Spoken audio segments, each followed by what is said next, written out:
No problem. I'm gonna go. Okay. Hang tight. Don't do My wife anything. has no interest in it. Does she?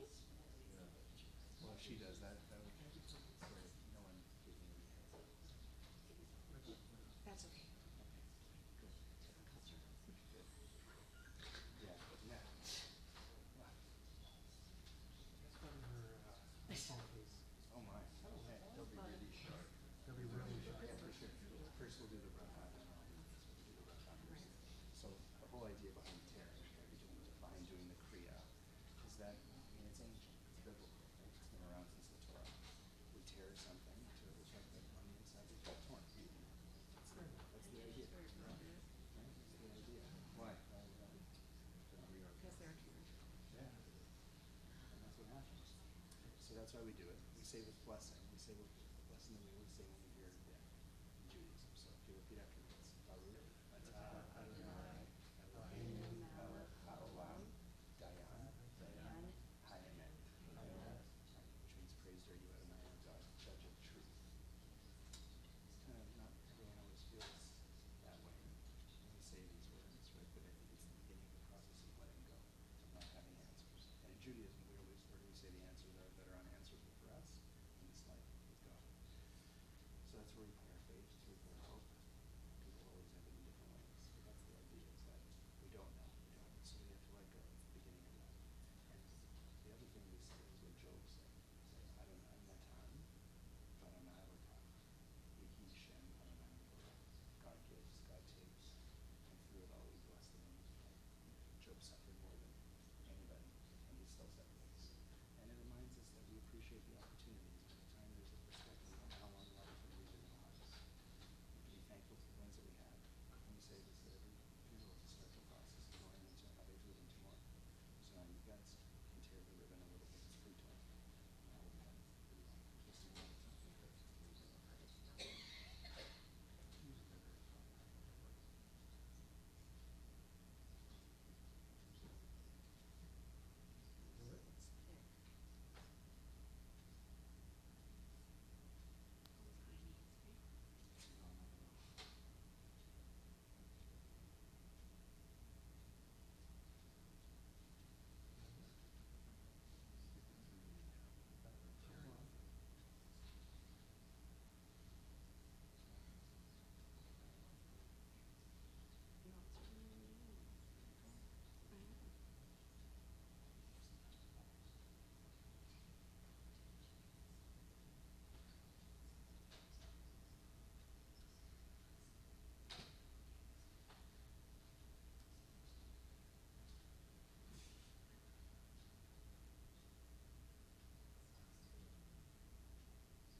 We'll start right now. Okay.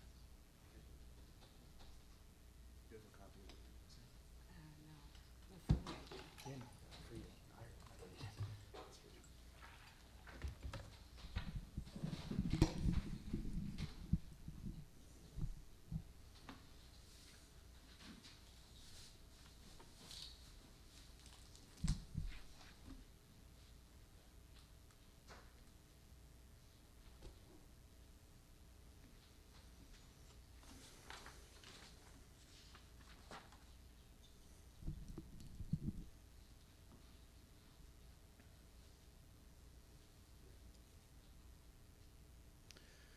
Mizmor LeDavid, Adonai roi lo echsar. Binot deshe yarbitzeni al mei menuchot, yenahaleni nafshi yeshovei. Yancheni v'maglei tzedek leman shemo. Gam ki elech begeitz al-mavet lo irara, ki ata imadi. Shivtecha umishantecha hema yenachamuni. Taroch lefanai, shulchan neged sorai. Dishanta Vashem en Roshi Kosi Rivaya Achtov Achesed Yirdefuni Ko Yemei Chayai Veshavti Beveit Adonai Leorech Yamim. The Psalm of David. Adonai, God is my shepherd, I shall not want. God makes me lie down in green pastures, leads me beside the still waters, and restores my soul. Guides me on the right path, for that is God's nature. Though I walk in the valley of the shadow of death, I fear no harm, for you are with me. Your rod and your staff, they comfort me. You prepare a banquet for me in the presence of my foes. You anoint my head with oil, my cup overflows. Surely goodness and loving kindness shall follow me all the days of my life, and I shall dwell in the house of Adonai, the house of God, forever. Thank you, everyone, for coming this afternoon. As we pay tribute to Shirley Nerman, Sarah bat Natan uMiriam, as she was known in Hebrew, daughter of Nathan and Marion Price, Zichronam Livracha, both of blessed memory. Shirley passed away Tuesday night, the first day of the Hebrew month of Sivan in the year 5779.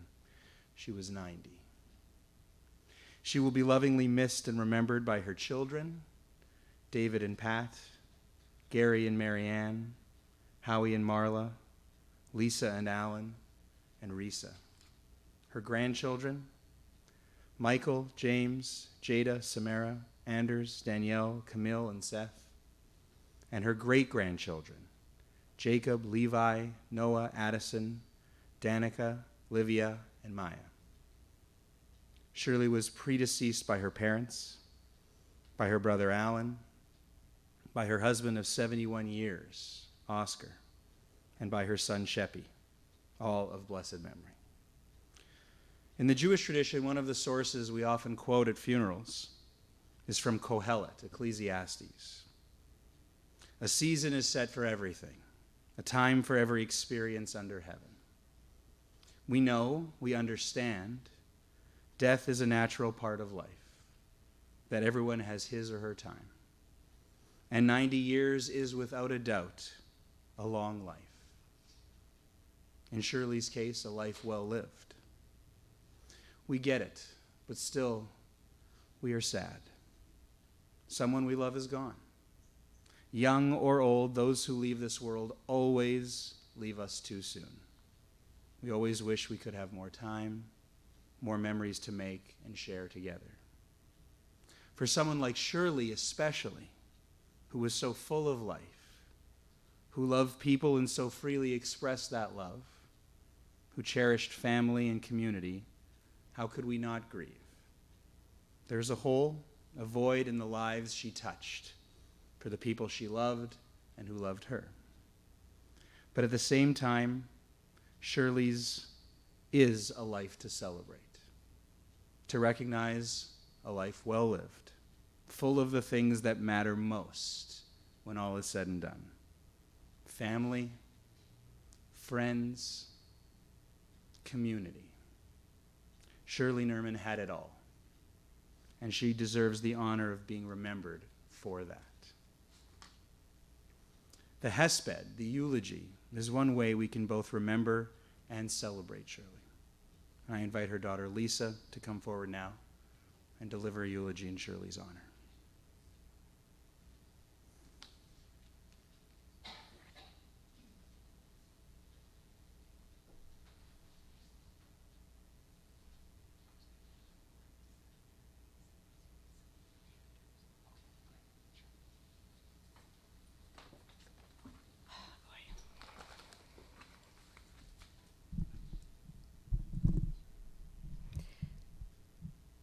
So here we are again.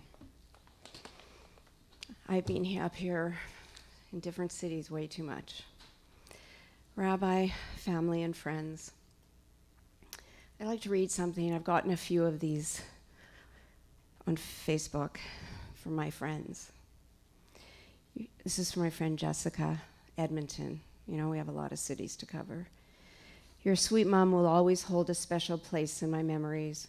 She was warm, fun, loving, and had a good sense of humor. Those youthful evenings we spent with your parents were so delightful and special. Deepest sympathies. My mom was born in Leeds, England, where she cultivated her love of walking and nature.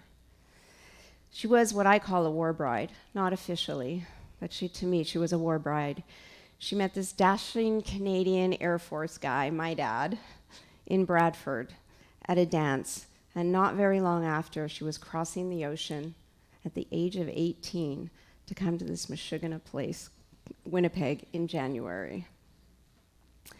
It was love at first sight for them, and they were devoted to each other their whole lives, even while nagging at each other, and sort of like the Bickersons. I didn't get that, but Gary got that. Yeah, I don't get it. We're too young. Yeah. At the wedding, I'm just looking at my cousin. At the wedding, there was a flower girl, Rochelle Raisin. My dad's first cousin was my mom's flower girl, and my mom and Rochelle should have been related. They looked alike. They had the similar personalities, saying in-your-face personalities. And I just want to acknowledge that Sharon came in from Toronto for this because they had such a special bond, and we have such a special bond. Mom did not have a typical childhood, as her mother abandoned the family while she was a teenager. I only learned of this recently, and it helped me to understand the effect it had in some of her relationships with the family. Life was not always easy in Winnipeg, where they struggled to provide for such a large family. And tragically, in 91, she lost her beloved firstborn son, our brother Sheppy. My mom was tough, though, and she learned to bury these trauma and keep her keen zest for life. Mom was so vibrant and full of life. She and my dad loved to have parties. Nerman parties were famous, whether it was my parents or my brothers, to entertain, to go to the ballet, to theater, and to cheer on those Jets, then the Oilers, then the Canucks, and then back to the Jets. Even when my dad got grumpier, and that is got grumpier because he was kind of always grumpy, and did not want to do stuff with her, she would pick herself up and go to that play by herself. Her passion were people, and she was always so friendly, smiling at strangers. And when she got older, stopping every person she saw to speak with.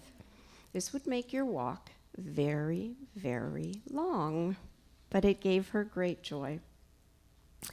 My parents did an unusual thing in '76. They left their home and their grown sons and moved and took me to Edmonton.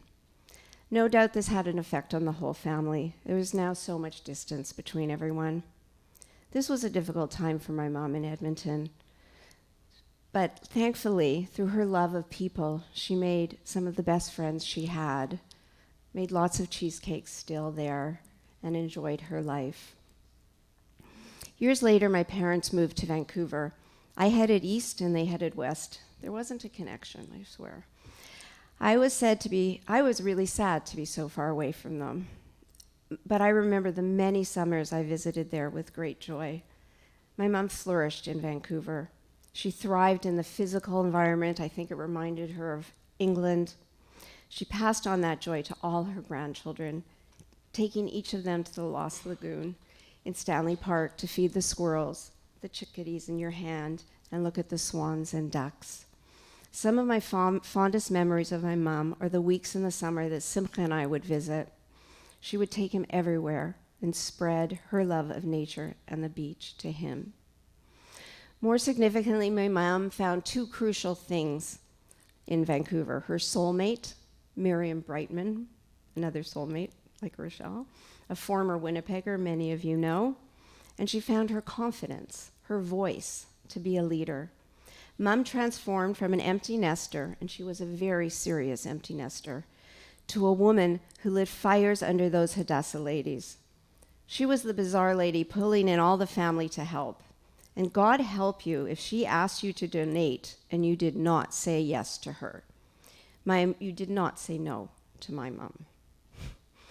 My mom was always very proud of being Jewish, and Hadassah gave her a way to define this.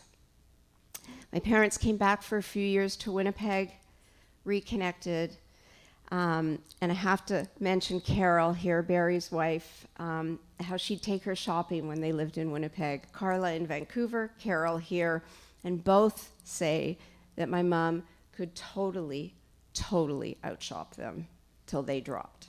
And this was in her 80s. Back to Winnipeg, 61 Smithfield. Every summer we would pile into, I might have said this last time, who knows. Every summer we would pile into our station wagon, 2 adults, 5 kids, and 1 German Shepherd. Mom would schlep all of us to the beach every day alone, because my dad was in Winnipeg working. I remember her sitting in her lawn chair, schmoozing with her crazy English friends, or extended family like Auntie Bertha and Auntie Betty. Actually, I don't really remember my brothers so much from then, as they never saw the sun. Howie and Gary could always be found in Playland, and Shep at Waco, and David on the golf course.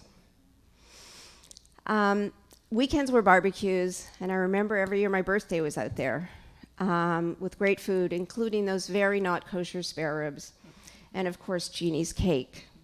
On special occasions, we would get the famous cheesecake.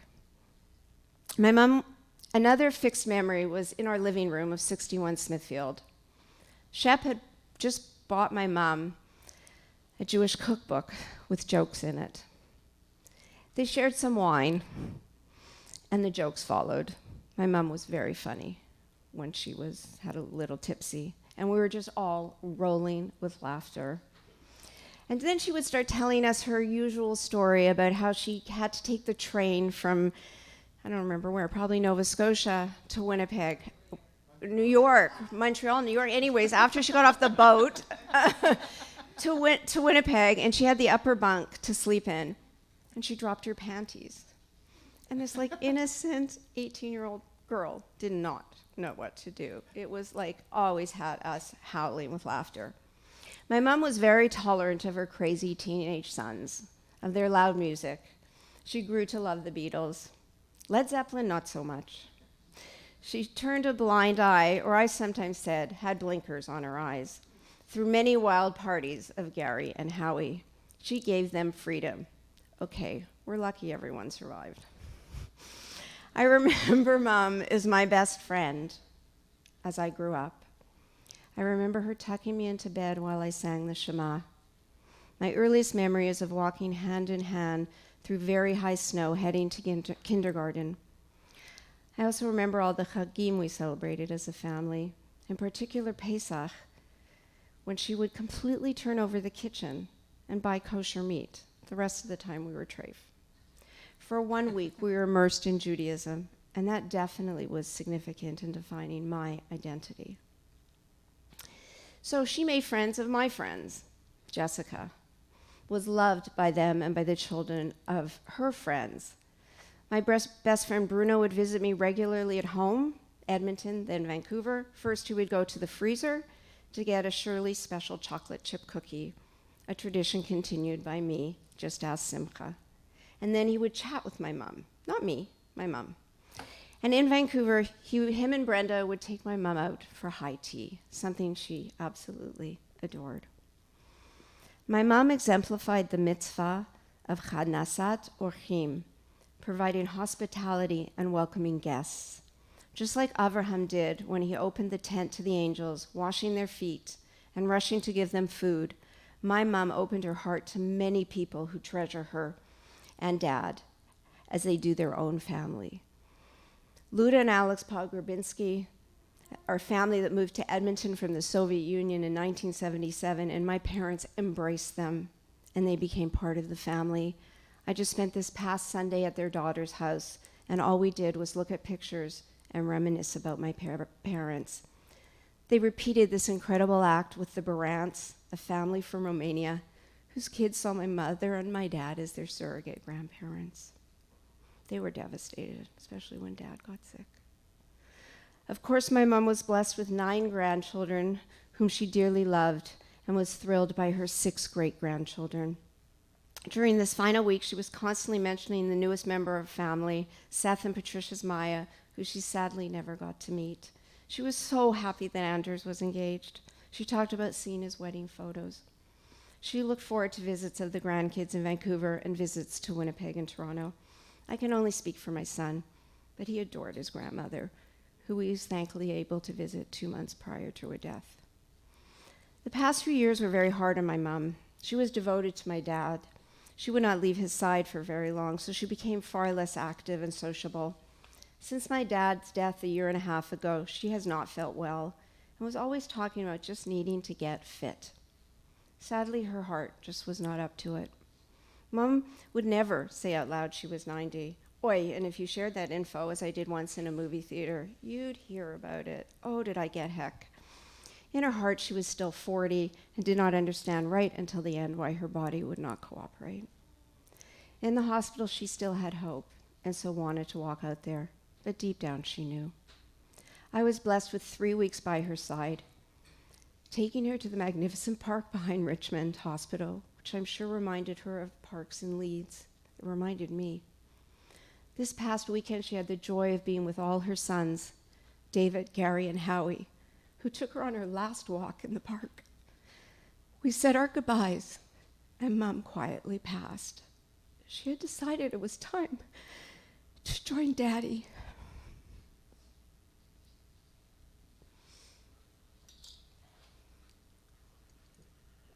I have a few people to thank.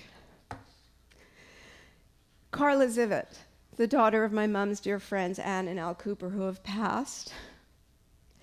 Carla, take her shopping. She supported me and my mom throughout the time in the hospital, and she regularly visited my mom. She taught me how to feed my mom in the hospital. Like so many my mom touched, Carla is now very sad. Thank you to my nephew Josh, who counseled me and intervened to make some things go more smoothly in the hospital.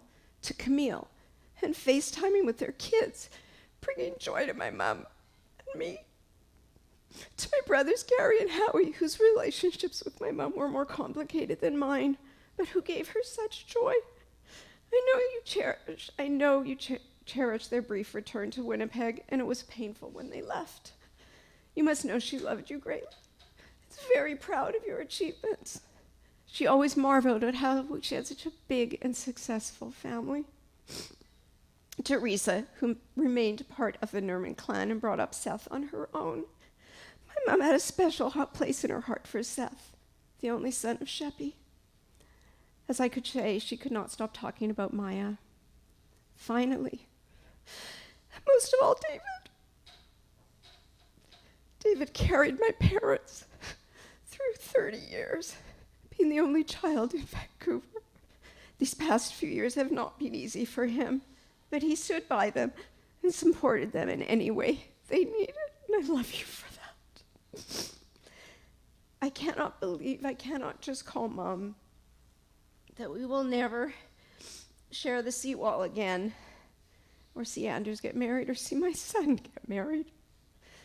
You've always been the life of the party, but now the next generation has to carry on with your values of caring, hospitality, and love of Israel, and with the rest of your other parts of life, your humor, your cheesecake, and those Nerman parties. Go, Anders, go. Next, on August 13th. I believe I will see you and Dad again when it is the right time. I love you, and your light shines on in the people you have touched.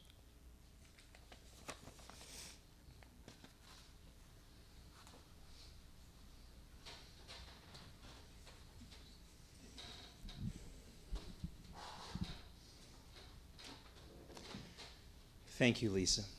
Beautiful words of eulogy for your mom. Have the opportunity to hear from the grandkids a little bit now. In just a second, I'll call up Danielle.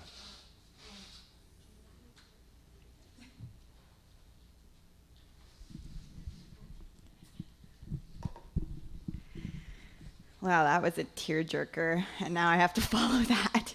You're going to hear probably a lot of the same themes in my eulogy because I have similar memories of Baba Shirley. I'm Danielle, I'm David's daughter, I'm Baba Shirley's granddaughter, and I just want to start out by saying that I know this is really hard for my dad and for my uncles and aunts because they don't have parents anymore, and it's very hard to come to terms with that. But you have to capture and hold those memories that Lisa was talking about in your heart forever, and remember them that way. Remember the good. Don't remember the fights, and don't remember the craziness. Remember that, and you have you have big families that love you, and we need to get together more often like this, and not just when people die or get married or have kids or bar mitzvahs. So here we go. When I was 18 years old, I bounded in a plane by myself and spent the next year traveling around Australia.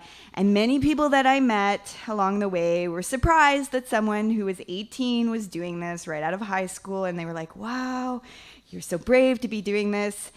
And, here's the thing I think about now. I got to come home after that. I got to go home to the house I grew up in, the bed I slept in, my siblings, my parents, my dog, my best friend. My Baba Shirley did something very similar, but she didn't get to go home.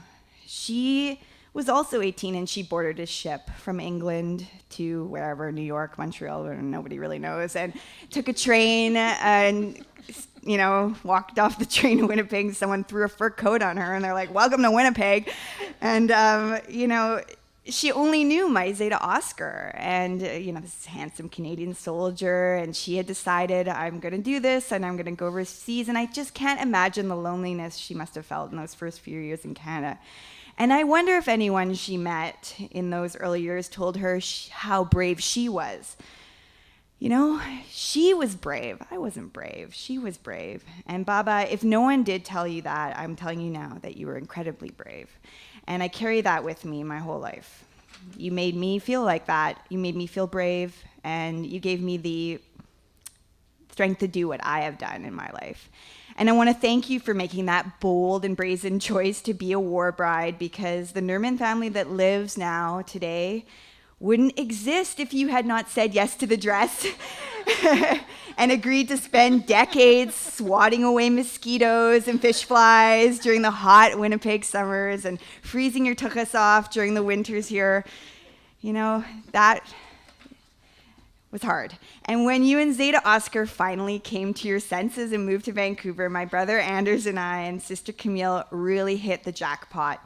You spoiled us with so much love. Zucchini latkes on Hanukkah, Friday night roast beef dinner, medium rare, with perfectly crispy potatoes, and sometimes you went the extra mile and made your Yorkshire puddings, which everyone loved. And every time I visited your seaside apartment was another adventure for me. I couldn't wait to see what trinkets and tchotchkes you had added to your growing collection, the Russian dolls, the crystal horses, the little tin soldiers everyone's fighting about, the teacups the size of a pinky nail. I loved it. I loved looking through everything and playing with it, and you just let me go to town on that. And I loved our walks through Stanley Park, where, yes, we fed the squirrels and the swans and sometimes got attacked by swans and ducks and sometimes got pooped on by seagulls. I loved it. And every year you took Camille to the Vancouver Pride Parade. I mean, whose Baba took their grandkids to the Pride Parade? I mean, you were just, you're a needle in the haystack. You saw the good and beauty in everyone, no matter what their sexual orientation, where they came from, whether it be, Russian immigrants. You didn't care. You welcomed everyone because you too were an immigrant and you too felt that loneliness deep inside you at one point in your life, but you made everyone feel like $1 million.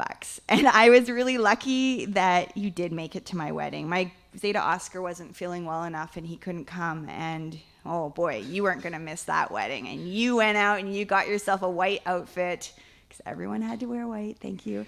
And you danced your butt off all night with everyone. I mean, even Uncle David was like, "Wow, she's got some spike." That's my uncle on my mom's side, and those two were dancing all night, and I think she was there till we closed ourselves down and the poutine came out. So I mean, we were really lucky, all the Nerman grandchildren and great grandchildren, to have you so very present throughout our childhoods. Not everyone gets to grow up with Babas and Zetas, and I'm especially grateful that you met my daughter, Livia. She has inherited one of your little glass A&W mugs. She uses it every day. She picks it up with her little pinky out, drinks her milk, more milk, and she loves that cup, and it's really the only way she'll drink her milk. And she, every time I look at that, I think of you, and I think of that memory of when you brought that cup out and you served me Coke or juice in it, and it was a real special treat, and it's gonna be there with me every time Livia has a meal. And that memory and all childhood memories I have of you, of your kindness, your friendliness, your determination, your bravery, are the greatest gifts you have left us. Thank you.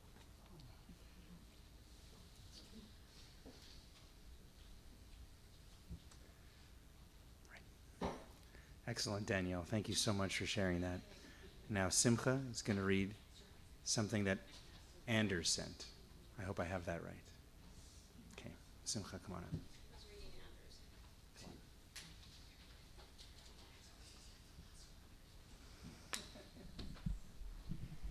Thank you.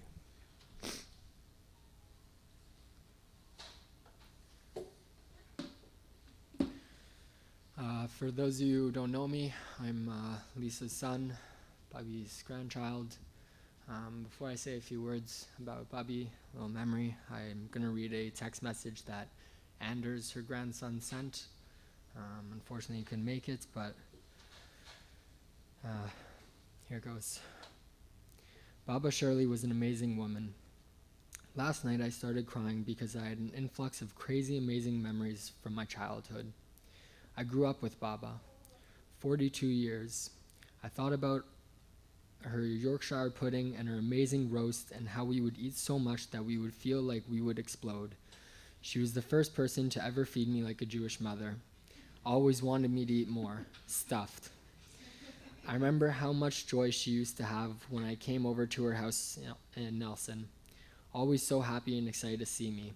This was her greatest gift, the ability to make you feel like you were a prince.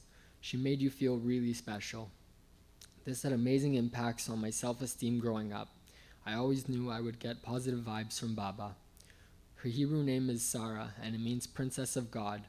I always felt she was like royalty, and I think she knew this too. That's why I think she always wanted more out of life. That's what people who are royalty do. They enjoy life and always and want all that it has to offer. Baba, you wanted to be at my wedding this summer. I knew you were too sick to be there. Now I know that you and Zeta will be there together as all the souls of our ancestors are invited to our Jewish simchas. Baba, I will miss you. May your light and joy continue to shine on in heaven, and may it continue to shine on in your children. I will miss you dearly. Love, Anders. Just one memory that I wanted to share with Baba from 2 months ago at the end of March when I went to visit her in Vancouver. I had stayed with her for the week at Uncle David's, and we had planned to go to Stanley Park and walk around, one of the parks that I have very fond memories of as a child, going to always and walking around with her. And this time it was a little different. She was a little bit older now and not in as great shape, but she was persistent, and she was gonna get out and walk no matter what. And so we drove all the way from Richmond, all the way to where the tennis courts next to her old apartment was. We parked the car, got out, walked all the way to the lagoon, did a full circle around the lagoon, which is a walk in itself, stopping, as my mom said, to talk to every person who would stop to talk to her. going on from that, we crossed the bridge and started heading towards Stanley Park into the seawall.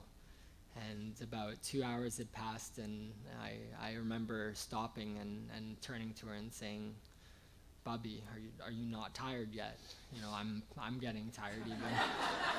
I don't know whether it was her hearing or whether she was just so excited to be outside, but she just kept going. She didn't even turn to look at me. She just kept walking. And you know, I've done I did a military service, and I've done 40-kilometer hikes, and here I am getting outwalked, complaining to my 90-year-old grandmother, you know, let's take a break, let's sit on a bench.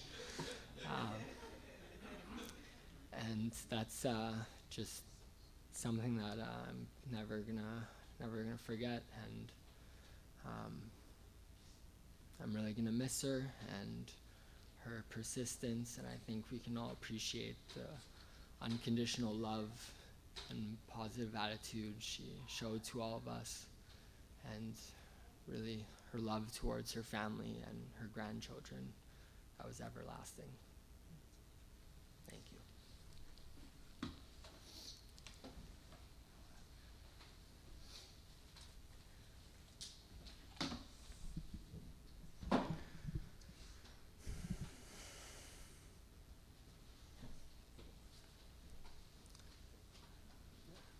To Lisa and Danielle and Simcha and Anders. Amazing, amazing words. Shirley lived in Vancouver for the longest time, and I have to admit that I never knew her. And after spending some time yesterday with Gary and with Howie, and through the amazing stories that everyone has shared today who's spoken, the qualities that you've been going on about really come to life. And it's exactly the kind of service that a woman like this deserves after an incredible life. I mean, a thriving family, 3 generations deep and still going, so many people traveling from all over the world to be here. That says something. I'm so glad you touched on this story. I was reading that, thinking about being 18 and starting a brand new life, and courage is the only word you can describe. You used to describe Shirley, it's really quite amazing, and that she had a passion for life that all of us should have. That's why I said Shirley had it all, because if we all had the opportunity to be 90 years old and say that our legacy is what Shirley Nerman's legacy is, I think we would all take that for sure. And that's something that should be cherished, and as you can tell from what was said today, something that will never be forgotten, but praised as it should be, and certainly remembered. I invite you all to rise for the El Malei Rachamim prayer, the memorial prayer.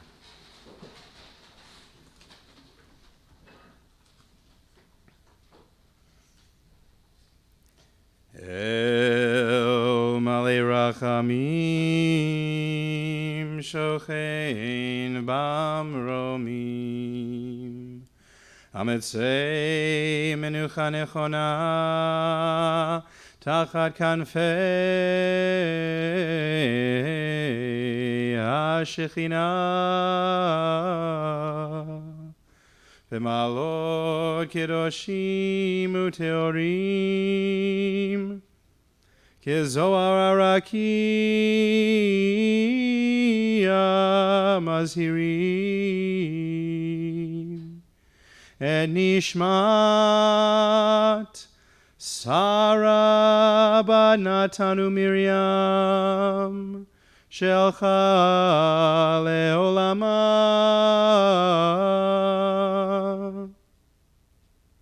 Began Eden tehe menuchata Anabal harachamim Hastirea beseter kenafecha leolamim Utzeror bitzeror achaim et nishmata Adonai hu nachalata V'tanuach v'shalom hamishkava V'nomar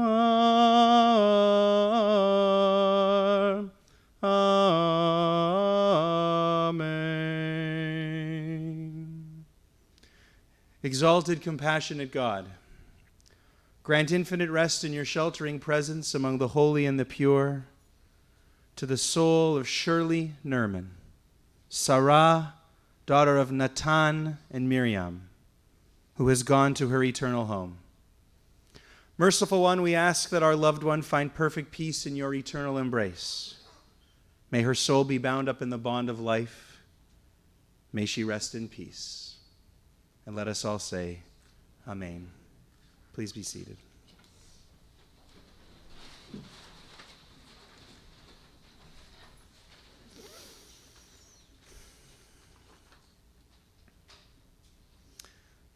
Our sages, the masters of Jewish tradition, teach us